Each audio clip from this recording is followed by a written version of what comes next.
for foreign investors in India.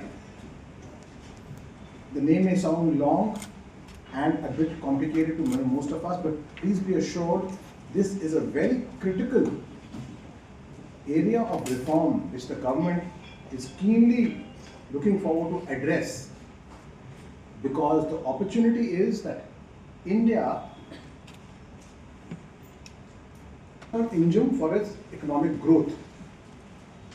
Now we have seen remarkable upward trajectory of inflows. Over $1 trillion have come into India over the period of 2000 April to March 2025. But the challenge continues that we can unlock even greater opportunities when we refine our approach to permanent establishments and similar provisions by bringing in greater clarity and predictability in our tax regulations.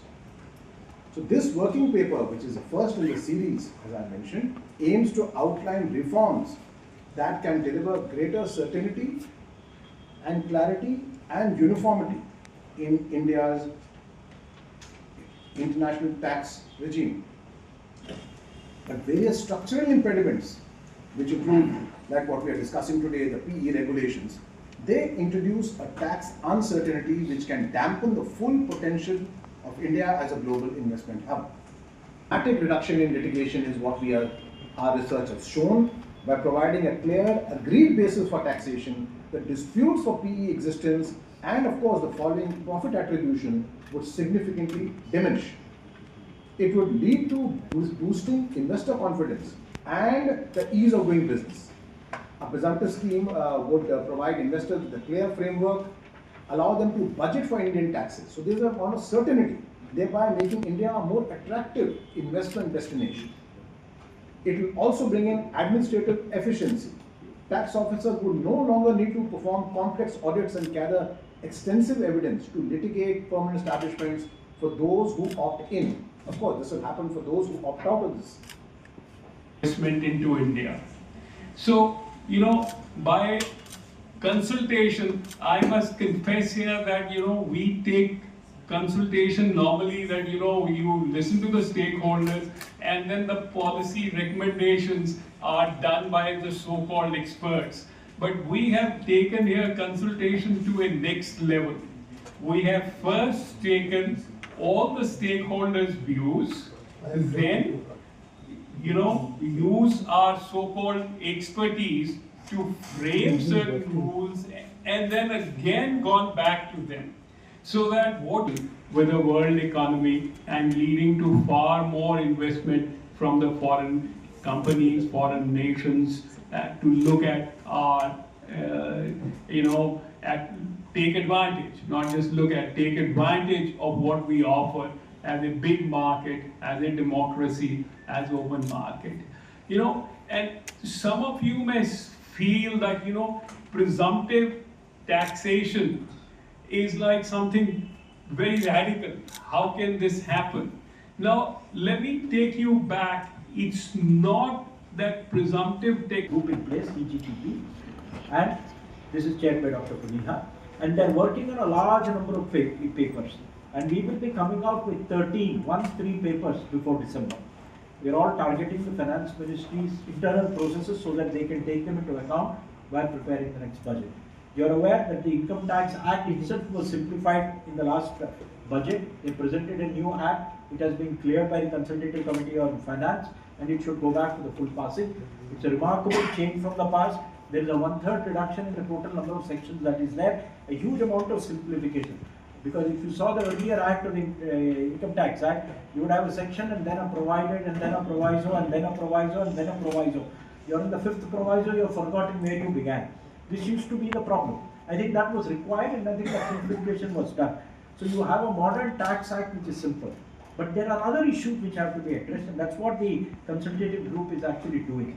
And as Dr. Puni has mentioned, it's come out through a consultative process. It's not a one-sided thing. It's a two-way thing.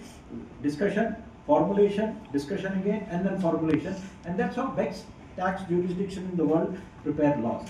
About 2 months' time, those 2 reports should come out. They're also working on ease of doing business issue, which is decriminalization, dispute settlement. We'll have that report in another 15 days, the one on decriminalization. It's actually ready, it's gone for printing. We are also looking at simplifying the tax processes and laws. One of the issues, for example, is TDS. There are so many different rates of TDS, 2%, 5%, 10%, 15%. Now, I am the person who has to deduct the TDS. I think me for not having collected. Am I to be blamed? So what happens is, what should be a friendly relationship becomes an adversarial relationship. So we'll be coming out with reports on TDS and how do you do appeals and how do you reopen cases. We are also looking at futuristic areas. Making our tax system future ready. If you have to be India of 2047, you need to have a tax system that is modern. A lot of the tax systems in India were designed when you had a paper and pen process. Today everything is electronic, your accounts are filed electronically to the registrar of companies and to SEBI or whatever. Why do our tax systems not be actually aligned with these modern processes? So we're going to come out with reports on that.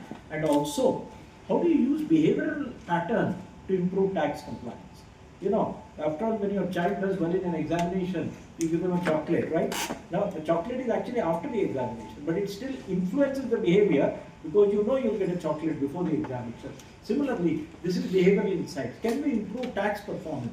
A lot of people who know that they can file a tax return easily don't know that they can file it easily. If you do that, they think it's a complex process, you have to go through chartered. A country like India requires immense amounts of capital. Everything cannot come from domestic saving.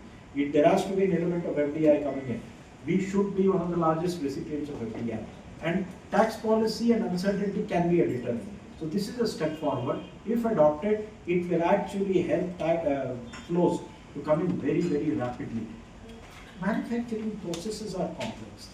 Company, the way they move their products and funds around are complex. If you try to address them traditionally, it is very difficult for both sides. You end up with, tu main kind of a situation. Whereas you bring this kind of a certainty to a situation, they're very happy, pay your money and get out. So I think that's the kind of concept which has been promoted. There are a lot of other recommendations also. How do you do dispute resolution? People have to be trained, all that is there. But if implemented in good faith, true to what it is, these... Okay, if you, you say tax policy, FDI. So now it will be easy for the big and small category. There is no classification by category.